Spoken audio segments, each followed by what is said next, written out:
2024, March 29, Friday. Lee's simple views. Lee Jae-myung had said and done many shocking things, so nothing is surprising anymore but the fact that the leader of the main opposition party cares so little about what is happening around the world. Perturbed many South Koreans this week. During a stump speech in Dangjin, South Chungcheong province on March 22, Lee said the Chinese aren't buying South Korean products because they don't like Korea. Why does the Yoon Suk-yeol administration harass China? Just say "xie to China and say "xie to Taiwan," he said with a hand gesture expressing gratitude, to which several in the crowd laughed and cheered. Whatever happens in the Taiwan Strait or whatever happens between China and Taiwan, what does that have to do with us?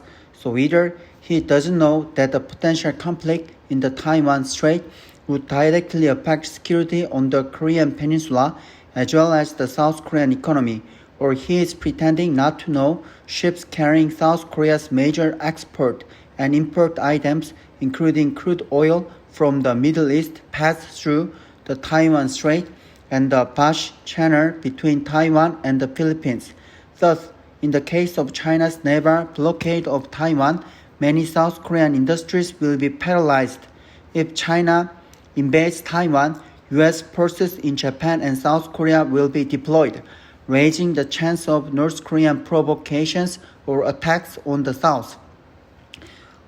Hwangchu Shibo, a newspaper under the auspices of the Chinese Communist Party's flagship paper, The People's Daily, wrote about Lee's remarks in its March 25 issue, saying he strongly criticized the Yoon administration's policy on China and Japan. A related post on Lee's remarks was among the top searches on Baidu, which is the Chinese equivalent of Google.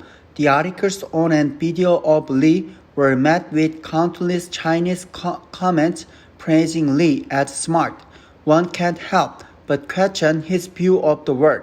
During his presidential election campaign in 2022, Lee said he would stick with the foreign and North Korea policy of the former Moon Jae-in administration, which began with largely emotional expectations for inter-Korean relations that quickly flopped with Pyongyang's abandonment of anything to do with Seoul after its talks with Washington broke up.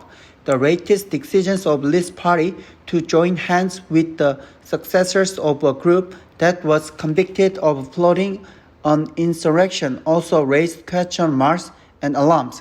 A satellite party affiliated with the Democratic Party assigned as its candidates for proportional representatives people recommended by the Jinbo Party, which is widely believed to be a successor to the Unified Progressive Party. The UPP was disbanded by the Constitutional Court in 2014 after its key members were convicted of plotting an insurrection to aid North Korea in the event of armed hostilities.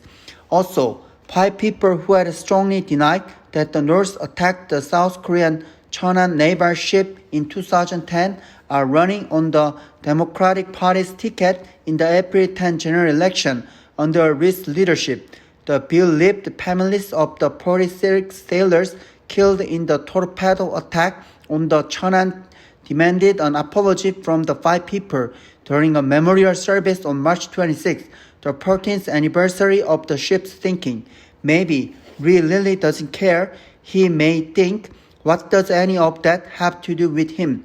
As long as he can get people to vote for him through whatever means or tactics he can find or devise, perhaps nothing else matters to Lee.